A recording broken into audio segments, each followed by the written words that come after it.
আসসালামু আলাইকুম, সবাইকে স্বাগতম বাংলাদেশ ম্যাথ অলিম্পিয়াড ওয়ার্ল্ডের আরেকটি নতুন ভিডিওতে। আজকে আমরা জুনিয়র ক্যাটাগরি একটি প্রবলেম সলভ করব।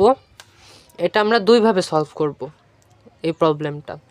তো তোমরা যারা এটি নিজে থেকে সলভের চেষ্টা করতে চাও তারা চাইলে ভিডিওটা পজ করে প্রবলেমটা সলিউশনের চেষ্টা করতে পারো, পরে না পারলে ভিডিও সলিউশনটা দেখে নিতে পারো। আমরা ডাইরেক্ট প্রবলেমটা সলিউশন করা শুরু করব। তো প্রথমে এই কোশ্চেনে বলা আছে পি ও কিউ এমন দুইটি মৌলিক সংখ্যা যেন P cube plus one equals two Q square হয়, পি প্লাস কিউ এর মান কত? আচ্ছা, এই প্রবলেমটাই আমরা দুইভাবে সলভ করব। তো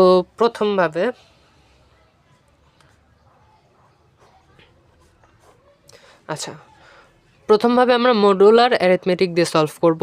তো এখানে বলা আছে দেখো P cube plus one equals two Q square, আর একটা জিনিস বলা আছে পি অ্যান্ড কিউ দুইটাই প্রাইম। তো আমরা কি জানি যে কোনো প্রাইম নাম্বার ওই সংখ্যা এবং এক্স আর অন্য কোনো সংখ্যা দিয়ে ডিভাইড যায় না।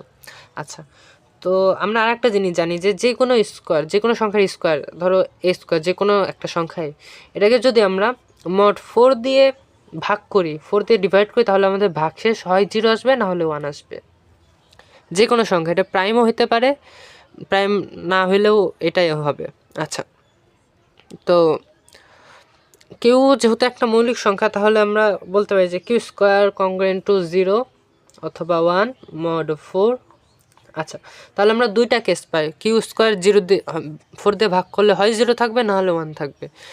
তাহলে দুইটাকে চেক করতে হবে। আচ্ছা, যদি কিউ স্কোয়ার কংগ্রুয়েন্ট টু 0 হয় মড 4, ফার্স্ট কেস। আচ্ছা, তো কিউ স্কোয়ারের বদলে তো আমরা এটা লিখতে পারি যে P cube plus one congruent to 0 mod 4। আচ্ছা, তাহলে পাই P cube plus P cube congruent to -1 mod 4। আচ্ছা, এটা দেখার আগে চিন্তা করো, এটা সলভ করার চেয়ে আমরা যদি বলি যে কিউ স্কোয়ার যেহেতু ভাগ করলে, কিউ স্কোয়ারকে 4 দিয়ে ভাগ করলে যেহেতু 0 আসে, তাহলে কি কিউ স্কোয়ারকে আমরা লিখতে পারি যে 2m, এরকমই তো লিখতে পারি, বা ধরি কিউকে 2m লেখা যায়, কিউ ইকুয়াল 2m। আচ্ছা, এটা তাহলে এটা হোল স্কোয়ার দিই, তাহলে ঠিক আছে। এখন Q square equal 2m whole square বা 4m হোল স্কোয়ার। আচ্ছা, তাহলে কিউ স্কোয়ার 4 দ্বারাও ডিভিজিবল, এম স্কোয়ার দ্বারাও ডিভিজিবল, কিন্তু আমরা জানি যে কোনো প্রাইম নাম্বার তো শুধুমাত্র 1 এবং ওই সংখ্যা দ্বারা ডিভিজিবল হতে পারে।